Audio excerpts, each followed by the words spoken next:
It is a blue sky day here in Manhattan, Kansas, and it's chilly. Yeah, you can even have chilly, even though it's 11 a.m. The folks have come out and tailgating for the Wildcats, and they've made the trip from Ames as well. And it might not even be Thanksgiving, but Santa Claus already?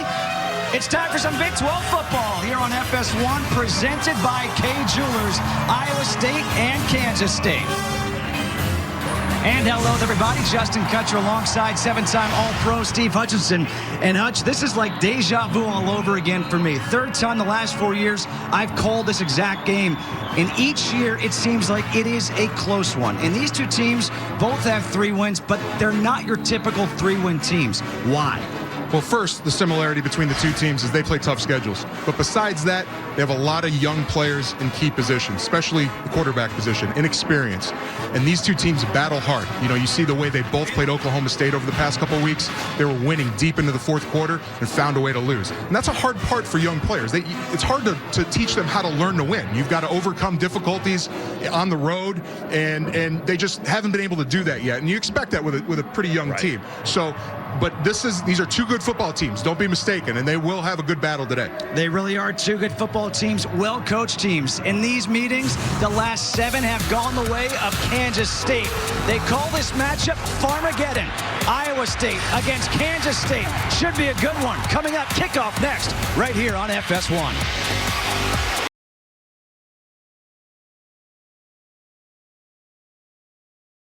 Welcome in another edition of KSO Classic. Mason Voth, Drew Galloway. It is 2015 K-State, Iowa State. Farmageddon, an unforgettable game if you were there or if you stayed at home and watched it like a lot of wise people.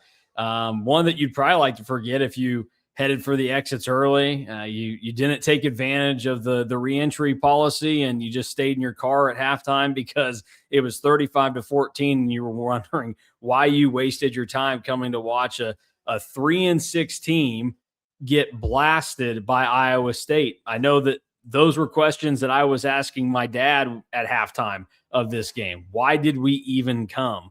But an incredible second half leads to one of the biggest comebacks in K-State football history and probably the most improbable of any of the major comebacks that K-State was able to pull off when you consider the team and then also the way that it ends up playing out down the stretch. There are multiple times in this game where you say, oh, okay, it's over now. Like the chance in the window to come back and win was there, and K-State gave it away. They blew past it.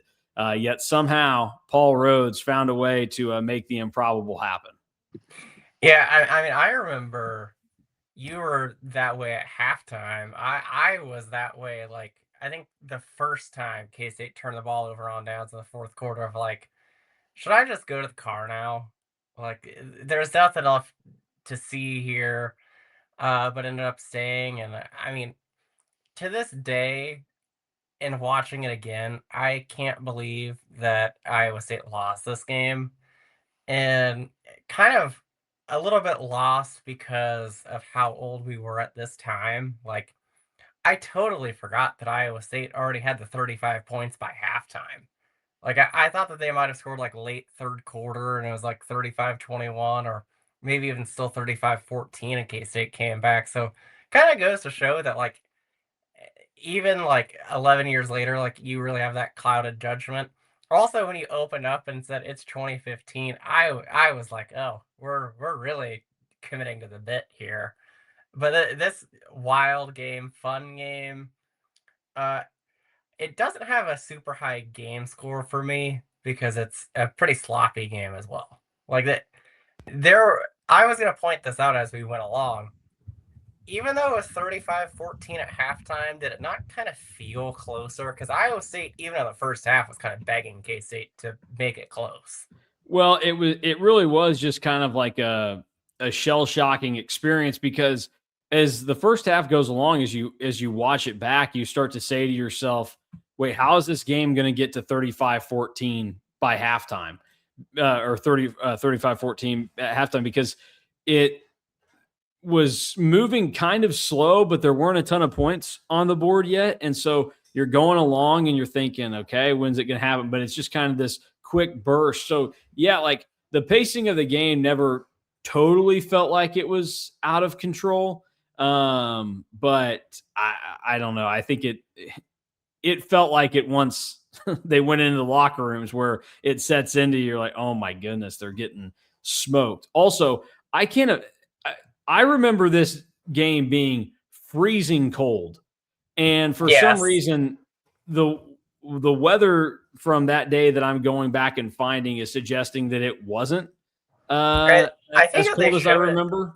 I swear that they showed it on the opening kickoff. They said it was like sunny but 34 and really windy. Yeah, that's how I remember it. Because right now I'm going back and I'm looking at Weather Underground for November 21st, 2015, and it's saying it was 43 degrees at 11 a.m. There is zero chance that is the case. It was right before the opening kickoff. They showed there was like 34 and windy, because that's another thing that I had just written down as like an aside from this game, was that every time that somebody went to kick off, the ball fell off the tee. Yeah, this was the first K-State game that I went to that I remember like feeling the brutality of the cold, because it was one that like it was cutting through your clothes. It was that kind of cold, especially I think everybody has experienced the feeling at a time or another when you're walking in like through the concourse or up, around the north end zone, and it's just like a wind tunnel and it's going to amplify it and really get you. So I remember that from this day. So that when I look back at the weather, I was like, that's kind of off. And the game 4 years later was worse. I'm still claiming that 2019 Iowa State might be the coldest game that I think that I've been to. That was pretty cold. The 2018 Texas Tech home finale that was also cold. Was really cold. There was hardly anybody there. And then actually, I went to go look this up, Drew. The 2024 game at Iowa State was the third coldest game in K-State history at kickoff, 24 degrees. I believe that. And then DY's car didn't have heat, so that was an awesome car ride back to the hotel after a loss. So, and it's funny that you mentioned the Iowa State game in 2019. That doesn't make it on here. 2023 against Iowa State, it was 26 at kickoff. In 2018, the game at KU or against KU was 24 degrees as well, which that was an 11 a.m. game, so it got warmer. Mm-hmm. But I don't remember it. I don't remember it feeling that cold in that 2019 Iowa State, I think, just was so cold, felt so cold because the wind was blowing like 80 different directions and constant. And like what people will not remember or agree with. Everybody talks about how hot it was at like the Iowa or the Cal game, and the Iowa game is only 10th all time for hottest temp at kickoff in K-State history. I'm sure there are some people, older than us out there that can remember this. Do you want to take a swing at what the hottest temperature in K-State history is? What the temperature is, or what game it was? Well, the game and the temperature, because it's insanity. You said that older people would remember this? Yeah, I mean older than us. Okay. And it wasn't Cal or Iowa? No, Cal's not even in the top 10. Was it like a Texas game at like 97, 98? Louisiana Tech, 2000, 109 at kickoff. Is that is the North Dakota State game in 2014 on there? It is 98 degrees. And actually, SEMO in 2023 is on here. It was 100 at kickoff. Yeah, I remember the North Dakota State game being really hot. Yeah. It was like, especially for a night kick, still being that hot is crazy. Yeah. And to what you're saying, guessing a game at Texas, only one of the 10 hottest games in K-State history was a road game. 1989 at Arizona State, 95 degrees. So there you go. But we're talking about the freezing cold for a game that's near and dear to all of our hearts, because this is one of those that it's going to be up in the echelon of 2018 KU, where terrible season. It didn't really mean a lot, but it's a heck of a fun game to go back and watch. And you think about the significance behind it. This is one of the crazier games that Bill Snyder ever coached in at K-State. And we're excited to dive into it. So what was just the general takeaway from watching this game back? Because were you there in 2015? Yeah, I was at this game. Fortunately or unfortunately, I was there. The main takeaway that I had was just you could really tell that this team was not very good. Like, from the jump, you can kind of see that there is a pretty big talent uh, gap that K State had, but really only on the offensive end. Like the defense, I wrote down a whole bunch of guys. I was like, that's a guy that ends up being really, really good or has a really good career. So it leads Well, me. It leads a little bit to the what if that I have of this season. K-State, some of them were freshmen. An insane amount of guys on this Yes. 2015 team that played in the NFL. 10 guys got NFL opportunities on this K-State team. Like, actually, you go to Sports Reference and it's going to give them the NFL tag. However, we know that a couple of them were offensive linemen with Dalton Reiser and Cody Whitehair. And Cody Whitehair kind of gets into it with a guy at one point in this game. But Deontay Burton is like the only NFL skill position guy in college, because then we know that he doesn't play receiver in the NFL. He plays defensive back. So you can pretty easily tell why K-State was lacking. And as we know, this is a big Charles Jones game. And of course, because every game from this era was at running back. And it was tough sledding there. We got a little bit of Justin Silman late in the process. I would have liked maybe a little bit more of that, but and a whole lot of Bazooka Joe runs. Yeah, and we're going to have a conversation about how Justin Kutcher and Steve Hutcherson talked about Joe Huebner throughout the game, because it did not align with my personal thoughts then, nor with what I saw in this game. So let's get on with it. Give me the uniform rating. I gave us a 6.2. Generous.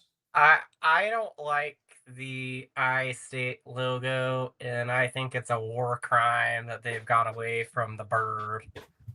I've actually seen a lot of Iowa State fans saying that once Jamie Pollard leaves, that they should bring the bird back. Yeah, they for that.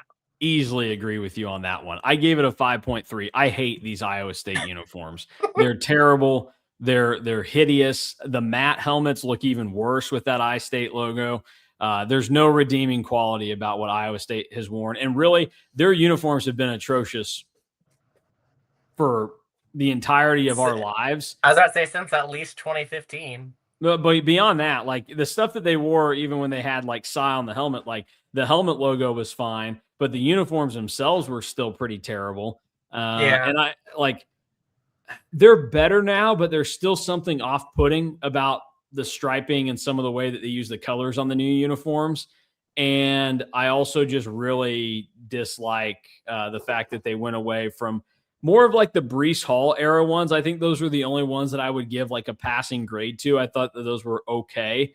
Iowa State, for the most part, has had horrible uniforms. And that really is that, like, that's not me being, biased.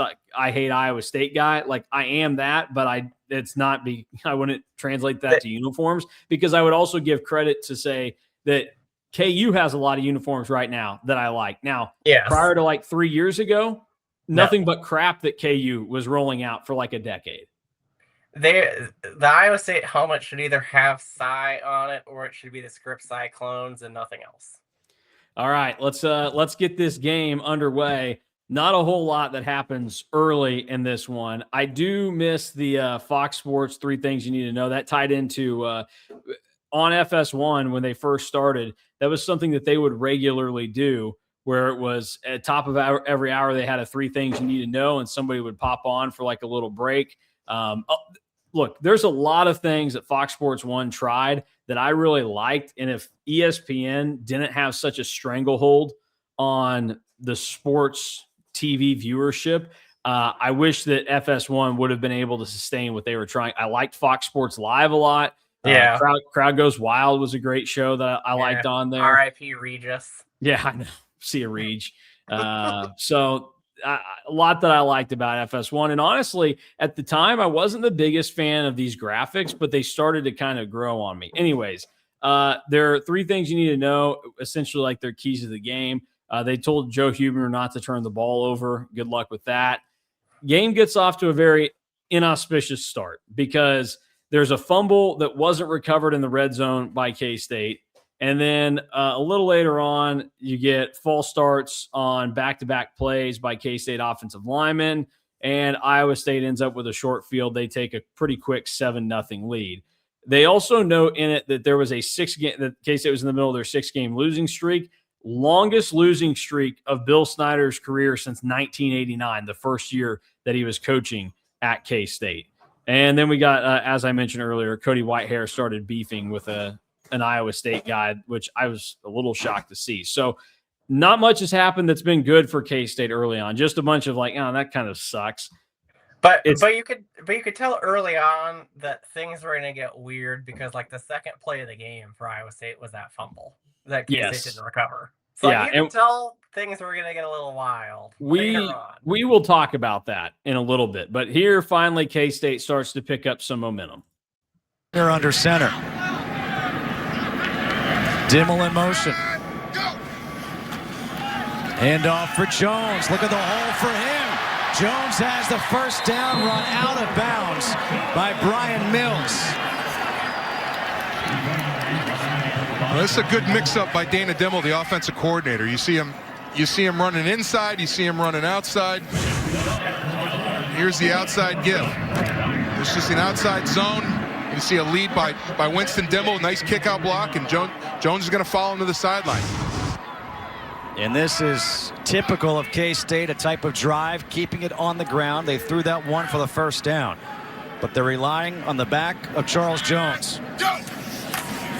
Now running the option with Huebner. He's going to keep it. Huebner, a good run for the tall quarterback. 6'5", 210, picks up 17. Darian Cotton gets credit for the tackle. All right, so things start to move a little bit for K-State. You see, obviously, most of what Joe Huebner was able to try to accomplish at quarterback for K-State there, and things are off and moving. Now, maybe one of my favorite plays of all time, it's etched into my brain forever, I will never forget it, is how K-State gets on the board for the first time in this game. Slide, protect yourself. Jones on the handoff. Jones bounces off a couple of tacklers, and he gets taken down. Well, you got to remember, Huebner was anything but a quarterback really in high school. I mean, he was a receiver, he ran the ball, he played DB, so his slide's probably not in his vocabulary yet. But we've seen some games already at Oklahoma State. He got hurt early, got knocked out from not having slid, and you see Cody Cook have to come in and play quarterback, and he'll learn eventually. I mean, he's got to learn. Wait a minute, I don't want to be sore on the next day. I don't want to be sore Sunday morning. I'm going to slide. Second and goal from the 4. Both fullbacks are in.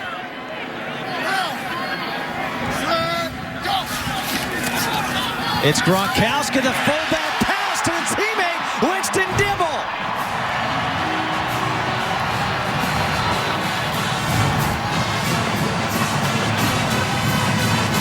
Little trickeration here early on for Kansas State. Well, Justin, I've been waiting all year for something exotic out of what I call this heavy package, where they bring both fullbacks in, and you see, not unlike what they did at UTSA. An insane amount of dabbing in this game. Very indicative of the era, and Winston Dimmel gets it started. Don't worry, I have that written down. I did as well. K-State gets an illegal substitution penalty there, so that's great. Doesn't matter. Last time that they almost get one. Yeah, 7-7 is the score now for K-State. Another thing, thanks to the Big 12 for posting this game, as you noted, with the in-game updates and the halftime show on there. I appreciate that. We like the pageantry and getting to look back. But a little sneak ahead to what I'll have going. But Jenny Taft, being the FS1 in-game update person in 2015 and now jumping all the way to being Fox's #1 sideline person is notable. That's something that has aged well for her. I'm not the biggest Jenny Taft fan, but I had to respect what's gone on here. Then K-State comes out, almost another strip sack for K-State. Remember, they couldn't recover a fumble earlier. Well, this time they ruled an incomplete pass at midfield. It was questionable. K-State, I don't think they recovered it anyways, but it's another ball that was loose that K-State very easily could have laid claim to, and they don't do it. But don't worry. Iowa State was interested in fumbling the ball a few more times, and the first one that actually takes place comes from Joel Lanning, even though, once again, Iowa State is able to fall on the ball. It doesn't matter. Says we're going for it. 4th and goal from inside the 1. Mike Warren is in at tailback. Lanning's a threat to run as well. He fumbles the ball. Lanning, does he recover? He does, but it doesn't matter. Can't punch it in. A turnover on downs. So a really nice goal line stand for K-State there. That lady was pumped. I wanted to highlight her. She was jazzed. So good crowd shots in this game. Joel Lanning tries to take off before he actually has the ball in his hands, and now K-State has the ball, but they're deep in their own territory. And if you're keeping track at home, Iowa State has put the ball on the turf 3 times in the first 15:03. Yeah, and I guess maybe because it was cold, it's tough to get your fingers want to hang on to the football, because K-State just a few plays later, my boy Charles Jones also puts it on the deck, and this time K-State, they can't grab one of their own fumbles either. Gronkowski in at fullback, Charles Jones in at tailback.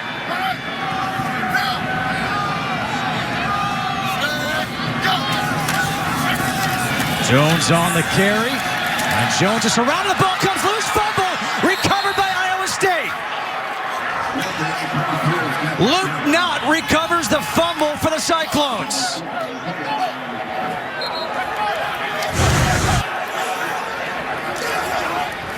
Yeah, that's a tough one there. Charles Jones is trying to make something out of nothing, and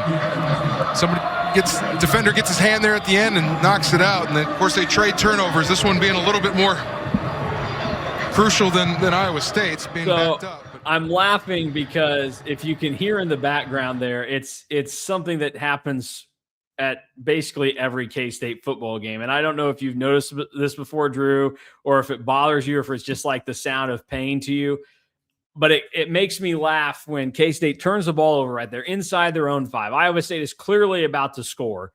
And, you know, if you're the in-house DJ or whoever's in charge of the music, you've got to act like, yeah, let's rise up. Let's do this.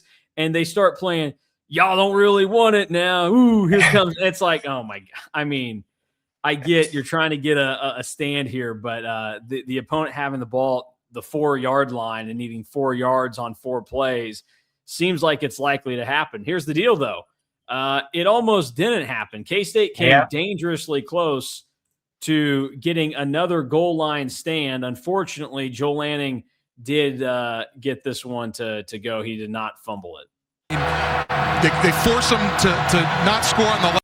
Also, just another point out of the crowd, when it cut to this person, it reminded me of, the memes that people will post about, stadium announcer, it's 3rd down, me. That's I think of this lady. They force him to not score on the last drive with 4th and goal, and now here they are, held him basically 3 plays out. And if they can do it again, this place has got to go nuts. That's what they need, a little life. Lanning in the shotgun. Lanning keeps it and walks it in for the touchdown. A great play fake as they fake the handoff to Thomas. K-State bid on it. And any thought in your mind, Drew, that there might have been some Philadelphia Eagles-esque early movement from the offensive line here? Maybe that one of the guards is very shaky. Yeah, I don't know. I wrote down after this play, I said, thinking back to 2015 would have been very easy in the crowd to go, it's just going to be one of those days, isn't it? Because you just held Iowa State on a goal line stand, but then you fumbled and they recovered and scored on 4th down on the 2nd time. And the ball has already been on the turf 4 times, and somehow you've came up with none of them. But then Morgan Burns happens. Yeah, well, there was one legend to come out of the 2015 football season in a good way, and it was Morgan Burns, who at this point in the year had only taken back 2 kicks for touchdowns, but he was about to add his 3rd to make this game equal for the last time for quite a while. set up a long third down. Nick Walsh to punt. Trevor Ryan. First, I had to I forgot to show this earlier, but Nick Walsh kills a guy on a punt return. I just wanted to include that in here. No, that's a crazy hit by a punter. Not to jump ahead. I know normally we do, but I did want to make sure that this got included.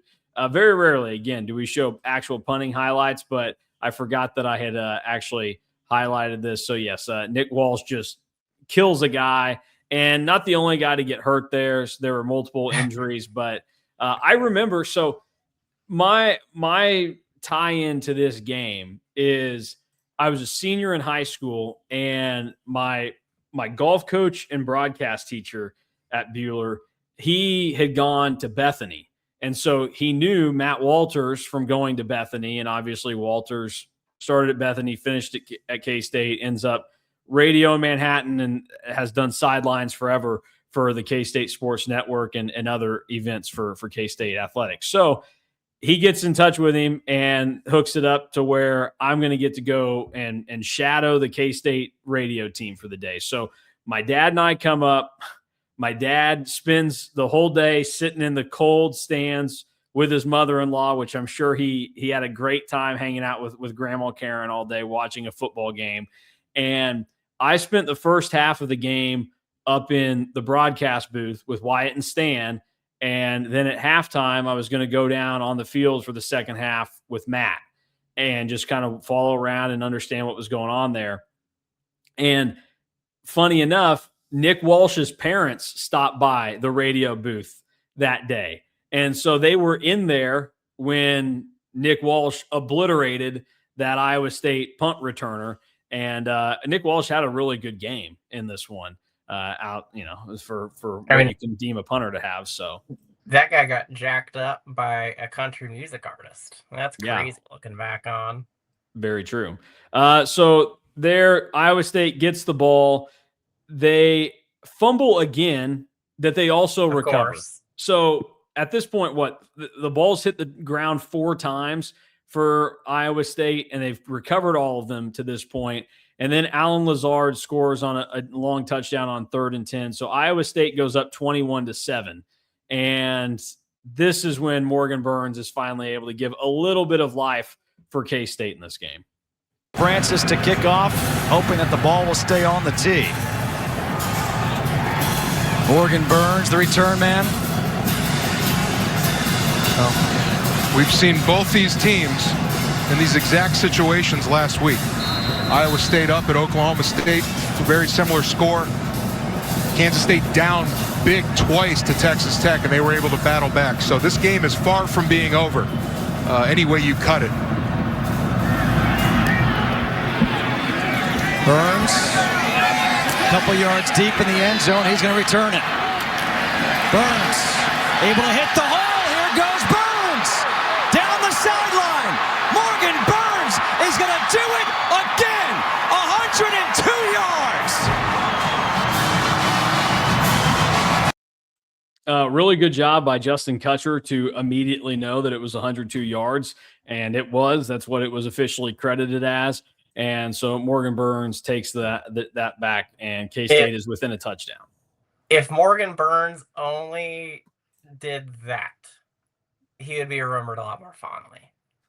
Unfortunately, he did have to play defense. Wow. Drew, I don't remember a lick of Morgan Burns' defense because all I remember are all the kick returns to salvage a 6-6 season in 2015. I mean, he is more or less like the worst defender on the field in this game.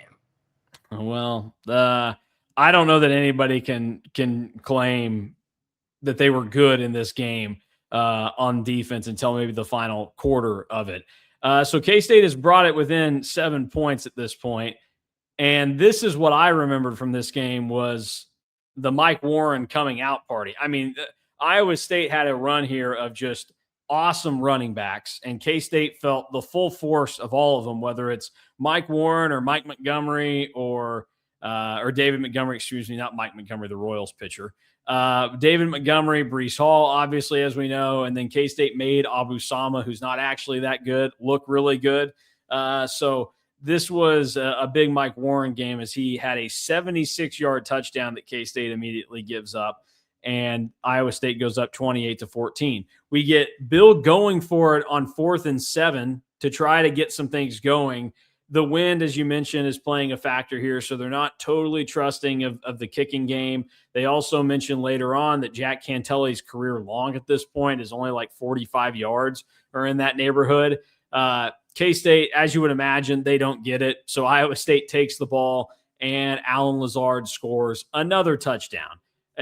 Same type of deal where Iowa State, they had a stretch where it was like they're always going to have a receiver. I mean, they went from Alan Lazard to, I think he and Hakeem Butler crossed over for a little bit, right? And then they've had, we know that, Nolan Higgins on the same team a couple of years ago. They've had legitimate guys there that can play receiver at Iowa State going back to about this timeline. The last video that I have for you from the first half, K-State's going to go to the locker room down 35-14, but we had to put this out there because we just showed him off to all of the players at Media Day, and we get a Kyle Klein. It's like some messed up basketball defense. When in reality, it's just Joe Huebner trying to get him killed at the end of the first half. It had some promise, but he is just lifeless down there. Kyle Klein is down. He took a hit. He gets jacked up. Slow to get up. Yeah. Did Kyle Klein ever touch a ball outside of that play right there? I feel like he caught a touchdown at some point in 2015. No, he allegedly, he did. Who did he score a touchdown against in 2015? He had 19 catches for 288 yards in 2015. I have no memory of that at all. That must have been when I was watching Royals playoff games. It was. He scored a touchdown against Texas Tech the week prior. How about that? He had 6 for 131 against Texas Tech in a touchdown. We might need to watch that game just for the sake of seeing that happen. You know why I don't remember that one as well? I know for a fact I was working that day at Prairie Dunes, because I can remember I was out on the range. I was supposed to be picking balls off the range, and so I was trying to listen to it on the radio, and just a ton of points. And there came a time where I was so fed up with it, I was like, I'm turning this off. But then K-State kind of would keep answering, like, maybe I need to keep paying attention. So I didn't actually watch the 2015 Almost game. all of his career yards came in that game, and then he disappeared. Was Tech's defense that bad? Yeah, it was. Well, that's kind of what you realize about this entire era, is just how good the offense was in the Big 12. And that, to me, that should really be the story and the highlight here, is that these Big 12 teams, they scored on everybody that they played, themselves and other opponents outside of the league. But the defenses were genuinely that bad, because K-State kept up with TCU and Baylor during the season. Well, and they talked, Oklahoma State was getting ready to play a game that night as the number 6 team in the country. And both of these teams were in it and had leads on Oklahoma State. So the offense was just insane. And I think, honestly, that strengthens the case for how good it was. The second half opens. We get another hospital ball from Joe Huebner. So, he was just risking guys' lives out there. But K-State is able to get things moving into a direction of a comeback, as Joe Huebner does make a couple of throws. On 3rd and 9, pressure coming. Gets rid of it to Cook, and Cook has a first down. Up to the 8-yard line, 1st and goal from the 8 coming up. A couple of big 3rd down conversions on this drive. Well, what do you do when you can't get to the quarterback and he's got all the time in the world to throw the ball? You blitz. But in this case, you bring 5 or 6 guys, and you're still not able to get there, which leaves receivers one-on-one against the DBs in the backfield there. And if you could throw the ball accurate and on time, you're gonna pick them apart, and that's exactly what Joe Huebner's doing to this Cyclone defense so far in this drive. And Wally Burnham, the defensive coordinator for Iowa State, frustrated there on the sidelines. Jones on the handoff. Jones to the end zone. Touchdown. 8-yard touchdown run for Charles Jones in a great opening drive of the half for Kansas State. All right, so Charles Jones in K-State within 2 scores now, and you think, all right, when's this thing really going to start cooking here? It takes a little bit because K-State, this second half moved in a weird way compared to the first half. It was actually pretty quick, but K-State eventually gets a 4th down stop because Iowa State tries to go for it at the K-State 31. So now K-State is moving the ball once again, and they're going to have to go for it on 4th down to keep the momentum going, a common theme throughout this game, and they do make it happen. 3 for the first down, 4th and 4. You can see the jump ahead as we're already in the 4th quarter. Nothing happened in the 3rd. Passing on 4th and 4 to the end zone. Touchdown! Cody Cook!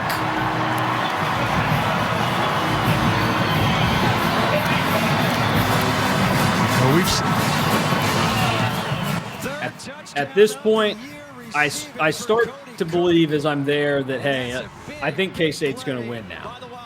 There's always these moments in games where you realize sometimes it's lost and sometimes it's won. And this is one where I think you start to think, okay, yeah, they're going to be fine now. They're going to come back. They've got the momentum and everything. But that is with over 13 minutes left to play in the game. Only down a touchdown now, and nothing is happening. Kendall Adams is eventually going to come and get a sack on a blitz on a 3rd down to get a stop. More dabs follow that taking place. K-State gets the ball back, but then they have to punt. And so that's the first blow where you go, all right, this thing feels like it's over at this point. Not gonna happen for K-State. Because when you have to punt and you get that opportunity, and in these games, it was a short field then for Iowa State, you just kind of resign to the fact, give it up. But Jordan Willis is going to come through and force finally a impactful fumble in this game from Mike Warren. Warren was trying to fall inbounds. Yeah. A heads-up play by him. They give it to him again. He fumbles the ball. Kansas State has recovered.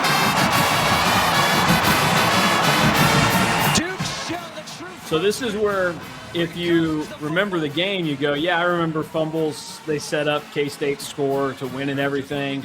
And you're thinking to yourself, all right, K-State's going to score off of this. Not the case at all. K-State does not score on the next drive because Joe Huebner fails to. They're 1 for 2 on 4th down. Charles Jones is in at tailback.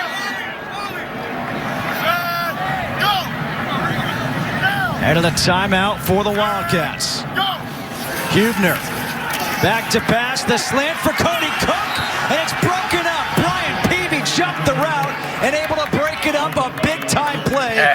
As awesome as Cody Cook was that season, that's probably one you got to come down with.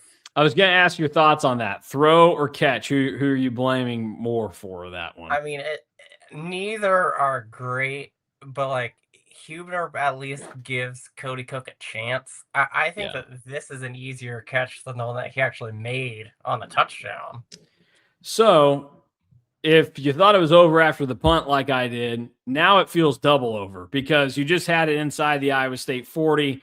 You can't convert. There is barely any time left on the clock here, given the circumstances of timing in the game.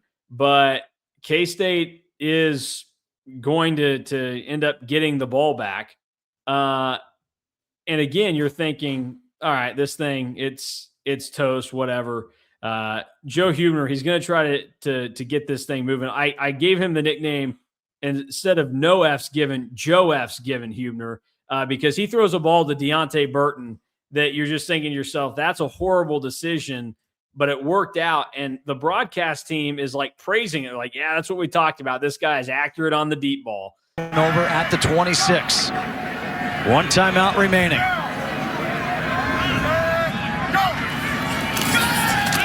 Huebner on first down, taking the shot, and that is caught. Deontay Burton. I mean, keep in mind the time left in this game. K-State has one timeout. There's 2.5 minutes to play. They're in their own territory, and he lost that up to Deontay Burton. And so, like, again, you think they have to score here. Somehow that's not knocked down or intercepted. Yeah, like which is that's one where like the fumble luck that Iowa State had for a lot of the game, like kind of feels like it has reversed into K-State's favor. We get more great shots of Paul Rhodes. He knew he was getting fired. You could just tell there was I'm getting fired energy from him. He stressed the entire game, always hands on the knees. He's begging for stuff from the officials, talking to them nonstop. So K-State makes that big play, and you're starting to say to yourself, all right, here we go. It's coming. The Cats are coming. One more life. They've got an opportunity. You're going to watch a sequence where Joe Huebner gets blown up on the first play after that Burton catch for a sack, a bad throw on second down that could have been picked, and then a throw on third down that absolutely should have been picked off. So here is a wild string of plays. And keep in mind, K-State only has one timeout left because they had to spend it on special teams because they had too many men on the field on 4th and 11 because Iowa State punt. Yes. So we'll talk you through this one here. So here's Huebner gets blown up on first down. So it's over 2 minutes to play. Clock is winding down. We go forward. Let's see. Here's 2nd and 19 now for K-State. Huebner, another drop back, and a 1:45 when the ball's out, and he tries slinging it in. It is intended for Deontay Burton. It gets kind of broken up and kind of flutters a little bit. Maybe something could have happened. As you're seeing the great Iowa State defense come through to make a stop. So it's going to be 3rd and 19 now for Iowa State, or for K-State. Iowa State's trying to get this thing to finally end. They've given plenty of opportunities, and Joe just slings one. Tight window that really wasn't even a window. It was a brick wall. And fortunately, you can see on the replay here that one of the Iowa State players essentially had the ball picked off. His teammate broke up the pick, and it ultimately isn't going to matter because of what we're going to show you next. So K-State now is facing a 4th and 19, and they're not going to get it. So yes, you are going to believe the game is finally over at this point. And Paul Rhodes definitely thought it was over based on his reaction. Converting this first down, that's it, because Kansas State only has one timeout left. There's a 1.5 minutes left on the clock. No doubt. So this is kind of your ball game here. 4th and 19. Pressure coming. Huebner puts it up. It's incomplete.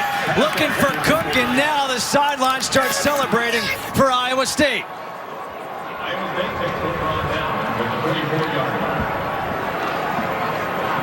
Man, you feel bad for Joe Huebner there because they battled and battled and battled all game and came back.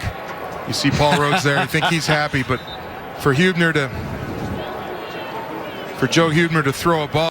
I mean, Paul Rhodes he takes the headset off here. That is a we've won move. We don't need that thing anymore. Headset is off. He's excited. Maybe I get my job for another week. Maybe we can get hot. We can save this thing, get another year here. And Joe Huebner just threw an uncompetitive ball. And so Iowa State gets it. 1:31 to play. They take over with it. They make the decision. K-State only has one timeout to run the football here with Mike Warren, who has already fumbled recently, almost blown the game. He is, I think, faking injuries as his pride gets hurt. It's a common injury that Royals pitchers suffer, is the old hurt pride. But Mike Warren is going to suffer it right here. Iowa State, you can almost bet it's going to be Lanning or Warren on a carry. It's Warren. And he'll get back to the line of scrimmage. Let's see. Did he lose the ball again? He did. He did. Unbelievable. Elijah Lee came away with it. Rolling on the field is a fumble recovered by Kansas State. First down. Wow. Mike Warren is still on the ground. Yeah, he's not actually hurt. He just another costly fumble. It was hard to tell if ball was out, if he was down, but I think I think the ball is out before the knee goes down, just based off of how quickly it ends up on the ground. Because I think it's out at this point. One of those where if it's called down on the field, that's also not coming back. Yeah, this is where the momentum of what has taken place for K-State is significant, where the officials make a call because they're just going off vibes. And fortunately, there's enough bodies in the way that the replay room cannot kill the vibe of what's going on. By the way, the reviews in this game were atrocious. So long. They looked at a play, came back, were done with it, and then they reviewed it again afterwards. I'm not sure what was going on there. Anyways, so the question here is, why did Paul Rhodes not take a knee or do something a little safer than just sending a guy into a mass amount of bodies? I'll ask you this, Drew. Do you know what the kneel down situational card says for time-wise for this situation? One timeout and that time on the clock. Does it say to take a knee? So it can be a little confusing. You can find different things that would say otherwise. Now, the simplest one that I found suggests that if the defense only has one timeout and you have first down, you can start the kneeling process at a minute 27. I found some others that got down to as low as a minute 23. Some of them, it's dependent on, hey, is the clock running right now? And so it's a turnover on downs when they take over, so it's not running. But essentially, I did what I thought is the math on this. There's 91 seconds on the clock when the ball is snapped. You think that a theoretical knee, at worst, is going to take probably 2 seconds off the clock for 2 or 3. Yeah. So say you're conservative, then there's 89 seconds left for the opponent. Obviously, Bill Snyder would have used the timeout immediately there. But also, if you just start kneeling, some teams are just going to be like, okay, this thing's over. But then there'd be 89 seconds. Let me play this out for you. Second down, another knee. You take it down to 87, 86 seconds. And then the play clock, it would go from 40, and it would go all the way down to roughly 47, a little before that, 48. That brings you to third down. You take a knee there. You probably take a couple more off. At worst, you're having to get the punt team out there, and you're punting with like 9 seconds left. Or you're getting there with like maybe 8 seconds left, and you're telling Joel Lanning to scramble around and just throw the ball up or out of bounds. Run straight backwards and take the safety. That probably takes all your time off the clock. You only give 2 points.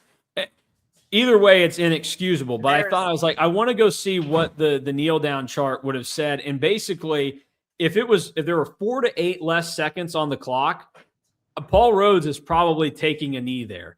And he probably should have anyways. But because none of the charts say that for that time you should do it, I think that's truly why he decided, I'm going to hand the ball off here. And, rarely does it bite you in the butt, but it bit him very hard. When it does, it really bites you because, that's very Mario Cristobal, Miami, Georgia Tech-esque. Yes. What happens in this game.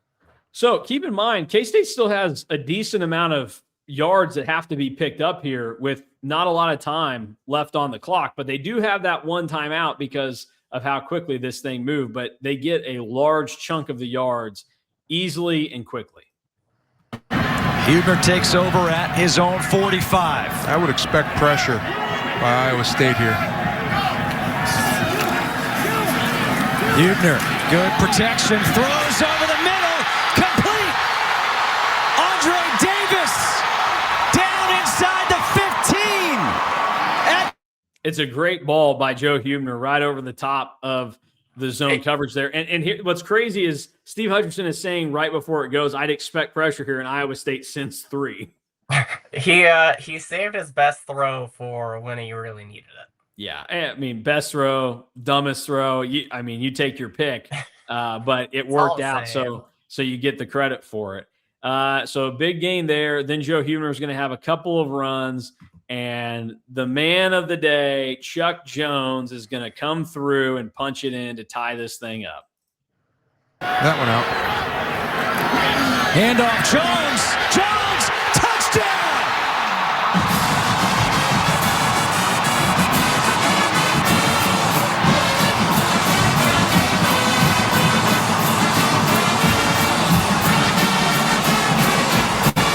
Kansas State capitalizing off the turnover, and now an extra point away from tying it up. Paul Rhodes tying his shoe like he's about to go out and try and block the extra point. Like, oh my gosh. I can imagine in that moment. Are you a big Bob's Burgers watcher? I've seen clips. Okay, well, you know the groan that the oldest daughter in Bob's Burgers makes. That's what I picture coming from Paul Rhodes. They're like, oh my goodness, this is really happening to us. So K-State is going to get the extra point. It's tied up there with Jack Cantelli. There's not a ton of time left, and we've been saying this for a long time. There's not a lot of time.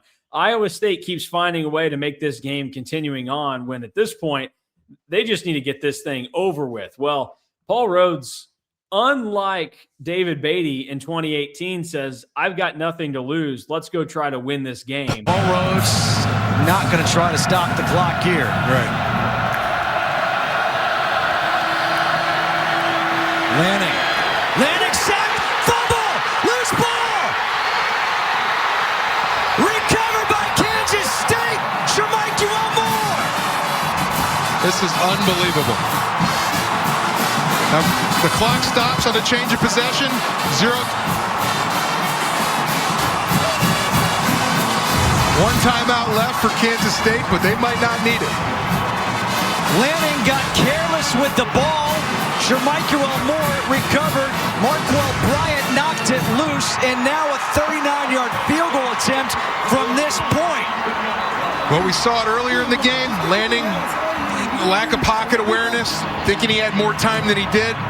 He got away with a pass that was ruled to be a incomplete pass due to forward motion of his arm. Not this one. And again, you can't. I don't think I've ever seen more inopportune fumbles at the wrong time. Huebner just running it over to the middle of the field. They'll call a timeout and set up the field. And calling a timeout so quickly. Yeah, that's when you don't have another timeout, it's really kind of useless, because if there's a botched snap or something, you're probably not going to be able to reset or get the clock stopped fast Make enough. the kick because, the last play of the game. Yeah, that's the logic with with leaving time, is if K-State had another timeout, then if you get a bad snap or something, then you just get to do it over again. But that's not going to be the case with this. So this indirectly gives more time for Iowa State for a chance, but it's not going to matter. And Jack Cantelli gets to be the hero. Also, he gets an unsportsmanlike penalty that Bill Snyder was not very happy about. But Jack Cantelli puts a bow and an exclamation point on Farmageddon in 2015. For the win. Cantelli's kick. It is good.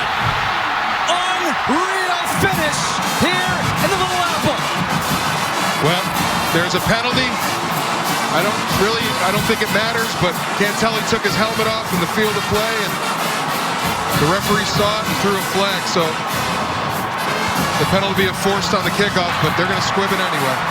The field goal is good. After the play, unsportsmanlike conduct, number 3, Kansas State. That penalty will be enforced on the kickoff. You wouldn't. Right down the middle. You wouldn't think this penalty in a normal game, in a normal situation. All right, so there it is. Iowa State, they fair catch the squib from K-State. There's a sad Paul Rhodes. And they do move the ball a little bit, but fortunately they lose it, and it's another fumble. I'll point out to you here, Drew, on this kick from Jack Cantelli, as I'm there following Matt Walters around for the day, the ball goes through, and I hate for me. You know how I am. Yes.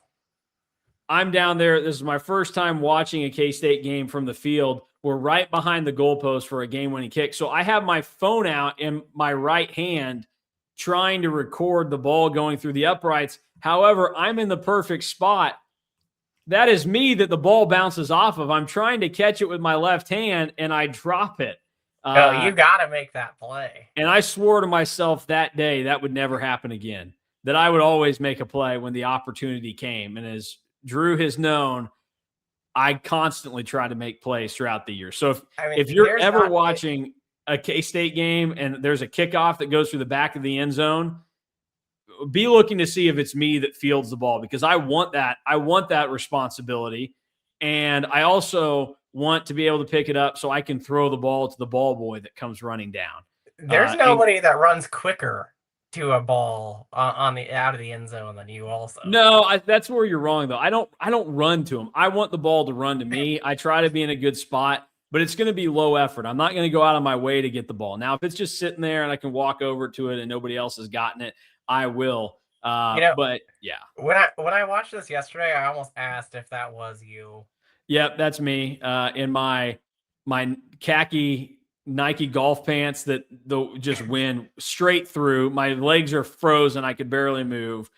Fortunately, I had my coat on. But yes, that was me. I'm bummed because you can see Walters was a little better prepared there, and the full blown like purple windsuit all around with the papers over his mouth, trying to relay stuff back. So yes, that was me down there, and one heck of a K-State football game to get to witness in person was that one. So K-State able to pull this one off 38-35, and Paul Rhodes is a sad fired man. Now, one other element to this game was Mark Mangino basically live tweeting the game, and just relentless on what he was doing. This is also something that he apparently was frequently doing this season. But Mangino got fired on October 26th of this season, so a little less than a month ago. And he tweeted out as that kick went through, there was no doubt at all the fat lady is singing. And that was in reference to Paul Rhodes' job security. And in that, Mangino, just a master troll himself, understanding that when people were replying negative things about that, he just hit him with the retweet. That's the way to go. If somebody says something you don't like, you hit them with the retweet. It's got to disarm them. They're like, what is the point of this? Instead, you're just putting on blast how dumb people are. But Mark Mangino had to get his thoughts in on everything. I mean, this is one of the funniest games of all time. Easily. And it still holds up. Like it aged very well. Yes. All right. It's time for the trivia question for this edition of KSO Classic.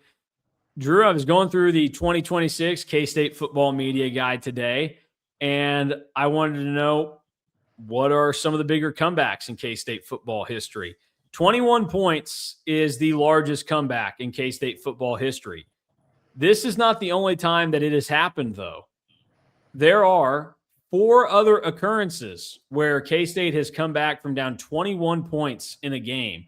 Can you name the 4 other times it has happened?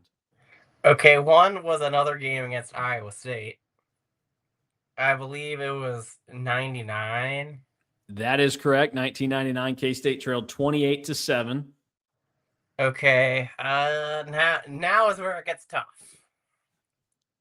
It is... What are age or the year ranges in this? Well, so keep in mind, to come back from down 21 points, you have to be good enough to do that and score at least 22 points in a game. K-State didn't do a lot of that until a guy named Bill Snyder showed up. So all of these happened after Bill Snyder came to Manhattan. Okay. That really wasn't that helpful. Only one of these games that's on here was not coached by Bill Snyder. Okay, that helps a little bit. Would you like to know the scores of the games of the deficits? Yes, I think that would help actually. Okay. So the Iowa State game, K-State was down 28-7 in 1999. You have that one. They have 2 games where they got down 21-0 to start and came back to win. And then, similar to 2015 Iowa State, they were down 35-14 in the second half and came back to win. Okay. Okay, one of the 35-14s is the 2020 Oklahoma game. That is correct. So that's the non-Bill Snyder game. That's the non-Bill Snyder game. Was there... I feel like they were down a decent amount in this game that we went back and rewatched, but I don't think they got down 21. Was the 02 Holiday Bowl 21? No, it was never 21. I'd have to go back to remember exactly what it was, but it was not 21. Did it get to 20? Maybe? I don't know. I felt like we talked about it kind of in the same like area of like the Rate Bowl. Yeah. Let me pull it up to take a look and see here what the score was of that one, because it was not that one, but no, they were only down 20-7 in that game. But it took them forever to actually take the lead back. That's what it was. With our new rules, you can fire off an answer.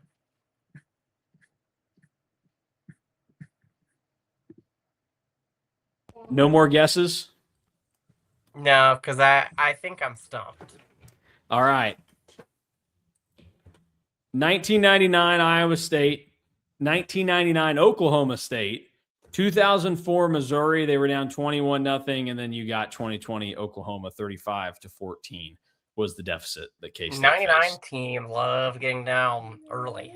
Yes. Yeah, exactly. So there you go. That is all 5 of the 21-point comebacks in K-State football history. And now we move on with the rest of KSO Classic. So best play of this game, Drew. I hope that you're in alignment with me, but it has to be the Glenn Gronkowski jump pass to Winston Dimmel for a touchdown. All right, we're on the same wavelength because that's where I went as well. Yeah, maybe Bill's best play call of his career. You didn't pull the clip of it, but hilarious that in the fourth quarter, like needing 7 points, they go back to a Gronk pass. Yeah. Well, that could easily be a candidate for the worst play of the game. What is your worst play from this one? I wrote anything Iowa State did offensively in the final 8 minutes. Okay. Yeah, I guess that's probably a fair one to throw out there. They lose 4 fumbles in the last 8 minutes. I think that's more than fair. Yeah, that's true. On the K-State front, I mean, there were a handful in here where you just kind of question what they were doing and what the game plan was in some of this. And it's the 2015 team, though. That execution wasn't really something that they were about. Things that aged well from this game. What did you have in that regard? I put that the game was cold against Iowa State because pretty much since that game, every Iowa State game has been freezing or has had weird weather involved. The crowd's still showing up, even though K-State was 0-6 in Big 12 play. That ages well because for some reason there was a lot of people still at the UCF game this past season. That's a good point. And then I have one of our favorite ones. Did you see who was going to be on FS1 right after this game? Arizona State was one of them. I don't know who they were playing. The Territorial Cup was the game right after this. Oh, Arizona State. So a little Big 12 takeover on FS1. Yeah.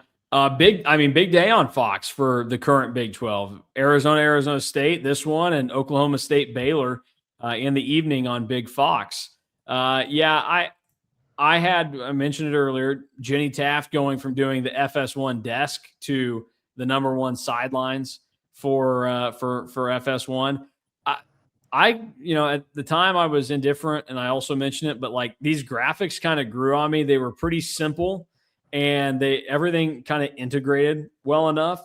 And then thinking about it, he's not calling games anymore, but I thought Justin Kutcher was really good in this game, and he's kind of what the Big 12 could use on Fox right now, because my ears started bleeding the second that Tim Brando's voice popped on for Arizona State afterwards. It'd be nice if he was still around. And it's just fascinating to think about him. We talked about it before we got started, but him and Joe Davis were kind of on like the same career trajectory at this point. Both young guys calling Big 12 games on Fox and having this opportunity.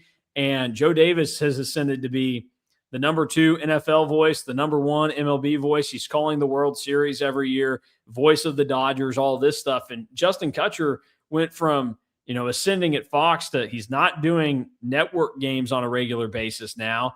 And he had been the voice of the Washington Wizards. He's not even doing that anymore. So it's just kind of spot stuff. And you sporadically, you hear him occasionally on like a Golf Channel broadcast. But like there were faults for Justin Kutcher, but he was good in this game. And I would take him back in the Big 12 in a heartbeat. He's better than current Brando.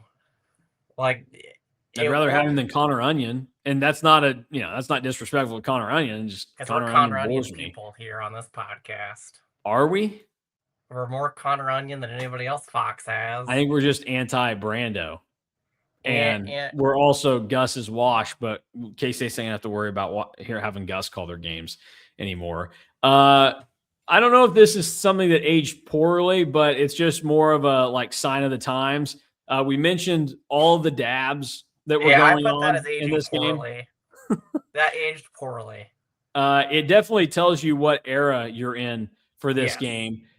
I would also point out that for their Fox Sports Supports charity read in this game, they were doing something for the Movember Foundation, which, I know that some people still probably observe No Shave November, but the whole Movember thing, that just feels like a very 2015 era type of weird, cool guy, trendy thing. I'm sure the foundation was fine, but anything that had to do with facial hair trends or really just monthly trends, this was starting to hit the tail end of those things happening and being significant. Yeah, I went Paul Rhodes because, he was literally fired the next day after this game. I also put dabbing, and then I just put FS1 broadcasts in general. If you're on FS1 now, you're like in hell broadcasting because a lot of times they won't even send the people there.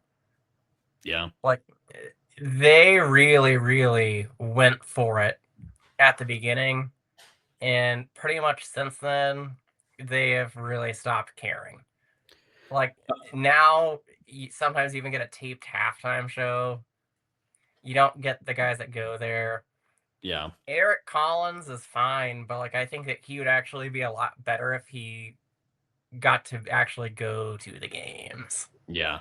Paul Rhodes has had 8 different jobs since getting fired by Iowa State in 2015. He was at Arkansas and got a year as their defensive coordinator in 2017. He had 2 years as the defensive backs coach at UCLA, 1 year as the defensive coordinator at Arizona, 1 year as a defensive analyst at Ohio State. Then in 2022, he was the DC at Gulf Shores High School in Alabama. Then he got a 1-year stint as the outside linebackers coach at Boston College. Then he returned to Gulf Shores, Alabama as a defensive analyst.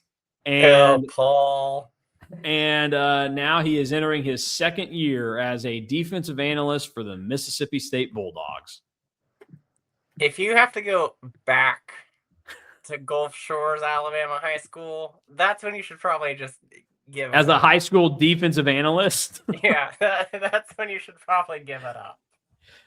Yeah, there are too many coaching jobs out in society right now. If Paul Rhodes is still allowed to be coaching for a power conference team. Well, how much work do you think he actually does as a defensive analyst? Probably not a whole lot. Do you know where Paul Rhodes went to school? Well, I do now because I'm looking at his Oh, Wikipedia. Okay. He went to Missouri Western. Yeah, I thought I was gonna have something special for you there. I was seeing if there was anything about why he went back to Gulf Shores, but there's not. Guess he just loves the place. All right, I am giving the broadcasters in this one a D-, and I know you might be surprised by that. We've talked about Justin Kutcher being good in this game, and I thought he was. He was brought down that hard by Steve Hutchinson, who was terrible. He was terrible. I mean, so bad. And I don't know if he's still in broadcasting or I don't what. think so. But like this was the dangerous thing that you got for a few years here with Fox Sports was if you showed up on FS1, they were trying to break some guys in. Like, do you remember I think it was the 2019 KU game? Like, was it Shane Vereen and somebody else? They were doing it. And you're like, these guys are doing broadcasting already, and it was not good. He was brutal in this one. So I have no idea what he is doing now. But he's not in broadcasting. I looked it up earlier. Okay. All right. Well, that's good for everybody. Great. Obviously, great football player, not great in the broadcast booth. We don't need him in there. Like I said, I thought that I was being mean because I gave this a C-. Like, they didn't do anything crazy. Steve was terrible.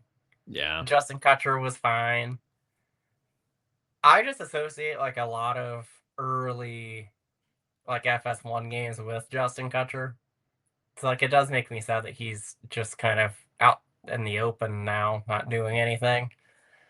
But a lot of where I grade them way worse is that they didn't mention why Iowa State didn't kneel it at all. Yeah, well, I think it was all happening so fast, and they were probably just as confused. Like when it's as inexplicable as that was, you're probably just trying to make sense of it, and I don't know. The whole end of this game was bizarre, so I guess I'll give them a little bit of credit there. But yeah, they didn't spend any time at all on trying to be like, kneeling it or whatever. But not it. I like the Kutcher stuff, but man, if you listen to anything that involved Hutchinson, it was no substance whatsoever. You couldn't even tell that like he was a former player. Really. No, he was saying stuff that anybody would say if they were in that position. And there's a good chance that if you're watching and listening at home, you would have come across much clearer and coherent with some of it. So, sorry to the Vikings fans out there if this offends you or him, but just wasn't meant for you. I'm sure he's a great guy. All right, MVP from this game. I think these are interesting discussions that have to go on because it was pretty straightforward. The guys that put up numbers in this game, but I don't know that you can dictate and say he was clearly the best player because everybody was flawed for the most part. I mean, like you look at Mike Warren, he had a heck of a day, but he gave the ball away a ton in critical moments. Yeah, that's why I went with somebody that took the ball away a lot. I went Jordan Willis. He had 2.5 tackles for loss, 2 sacks, and 2 forced fumbles. He forced the Mike Warren second fumble, first one that K-State actually recovered. And then on the desperation play, Iowa State's actually kind of gaining some yards until Jordan Willis just takes the ball out of Alan Lazard's hands. I think that's a good one. I am going to anoint. I don't know. This is hard. Give it to the Chuckster. No, I'm not going to do that. I've not enjoyed watching that again. I'm just going to give it to Glenn Gronkowski. That touchdown pass, it lives in my head forever. And I've always been convinced and upset that Winston Dimmel got all the touches that I thought belonged to Glenn Gronkowski over the years. So let's do something nice for Glenn Gronkowski. Jordan Willis was who I was going to try to sneak in as my underrated player because if you're just watching the game play out, they don't make like a ton of mention at times to some of the stuff that you're saying about him. But yeah, he made some crucial plays in the game for K-State. Will Geary had a pretty good game. He was involved in a lot of this. He was down on the ground where the ball ends up coming out. I think you could also give Mike Moore some consideration here. He is the one that fell on the ball at the end, which was not something that was a given for how K-State had played through most of this game. But a handful of those guys on defense really stepped up towards the end. And I definitely think that the defense, even though they gave up 35 points in the first half, they had guys make plays down the stretch that deserve recognition. Mike Moore was who I had as my underrated player. I had him, or it didn't look pretty, but like Joe Huebner has a pretty decent stat line at the end of this game. Yeah, he did enough given the situation. Now, it took some help to be able to do enough, but, they won, and he himself didn't turn it over, even though he kind of tried a few times in there. So, yeah, it wasn't pretty, but that's fine. He deserves a little bit of credit for how this game ended up playing out. So I'll allow that. Any random players show up on here that you wanted to give shouts out to? Obviously, we showed the Kyle Klein highlight. I sent you a text and I said, this is a great game for guys whose brothers are well known in K-State football history, because we also had Colin Sexton as the holder for place kicks in this game. I went Andre Davis. Totally forgot that he existed until this game again. Yeah. Andre Davis 1.0. Yes, 1.0. Yes. More catches than Andre Davis 2.0, I would say. Not by a lot, though, I don't think. No. Any what ifs from this game for you? The only real quick, random player. There is a point where you can see Alex Delton in street clothes, the Hayes hurler on the sideline. Just had to get that out there. I was waiting for you to mention that, because I saw that too. I thought about cutting the clip out and saving that one for everybody. I think the only what if from this game or this era, because this is not a good team, but like, what does this team look like if Jesse Ertz is the quarterback fully and doesn't get hurt on the first play from scrimmage? Does it look any better? Probably not, because the skill position players, no offense to them, were pretty bad. I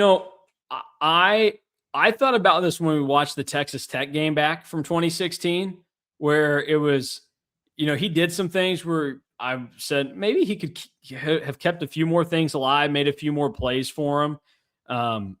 Would have been a better runner than Joe Huebner.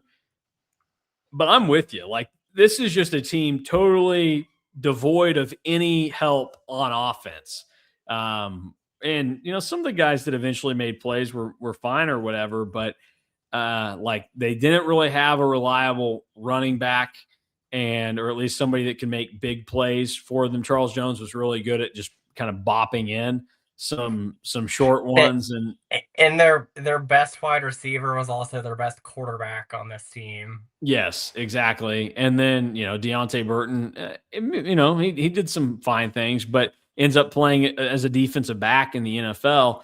So I think it's probably good for at least one more win, you would have to say, right? Like, I think that they at least win one more game with Jesse Ertz as quarterback. Does that change anything in the grand scheme of things? No. But yeah. I think that they win at least one more game. Yeah, K-State, they turned the ball over twice in the TCU game. Like, does Jesse Ertz get them the win in that game?